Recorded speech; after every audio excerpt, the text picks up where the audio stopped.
Premyo kay nagluya. So, bismillah, alhamdulillah. Allahumma rabbi israh li sadri wa yassir li amri wahlul 'uqdatam min lisani yafqahu qawli. So, alhamdulillah. Salamat pagbantok sa Ginoo nga magbubuhat kasi Allah subhanahu wa ta'ala kay gihatagad chance na mula sa simula hanggang ngayon, pa-closing remark na tayo, andyan pa rin kayo. Alam niyo, sa totoo lang, ang tinitingnan ng Allah subhanahu wa ta'ala, dalawa lang yun eh. Check your intention first. And then, sa katapusan na naman, yun ang pagbabasihan. Yan ang Islam. Walang tatanggapin ng Allah subhanahu wa ta'ala, way dawaton sa Ginoo nga buhat, nga walay intention. First intention. Pangalawa, na qualification, para dawaton, kanang ang tanaw sa Ginoo, ang katapusan. So ako, alhamdulillah, pasalamat kayo, dako kayo pasalamat ni Allah subhanahu wa ta'ala sa dahilan sa mula simula hanggang may mag-close na tayo ay mayroong andyan pa rin kayo. Okay?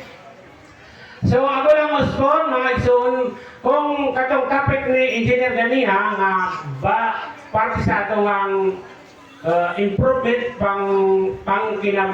panginabuhian or usa pa niya kanang makakuha tag kaayuhan parte sa gitawag nga cooperative.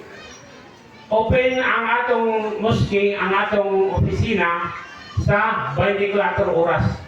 Ina na si Imam, kahit natutulog pwede mo gisingin. Allahu Akbar. Ang Allah may alam niyan, no? Kahit kaayuhan o problema, si Imam ay laging handa. Allahu Akbar. Ang opisina namin, hindi lang si Imam ha. Lahat kami na andyan sa opisina natin, dyan sa mosque, anumang klase, handa ang ating opisina na tulungan kayo. Wala pa naman sigurong lumapit sa atin, Muslim man o hindi Muslim, na nakauwi na luhaan. Sa kapanahunan ko, siguro wala pa akong nagkwento dyan, saksi ang aking mga kasamahan na may lumapit sa akin na hindi naibigay ang kanyang pangangailangan. Kahit na hindi sapat, at least makapagbigay tayo ng kunting suporta sa sinumang tao na lumapit sa atin. Wala tayong pinipili. Ganyan po ang tema ng ummatan wasatan. Kailangan tayong maging daging pumapagitna. Wala tayong kinikilingan. Mayaman man o mahirap, pobre man o sa kahit anong iyong kalagayan. Basta't may kaayuhan at may kahirapan, lumapit lang kayo. Welcome kayo sa aming opisina. Okay?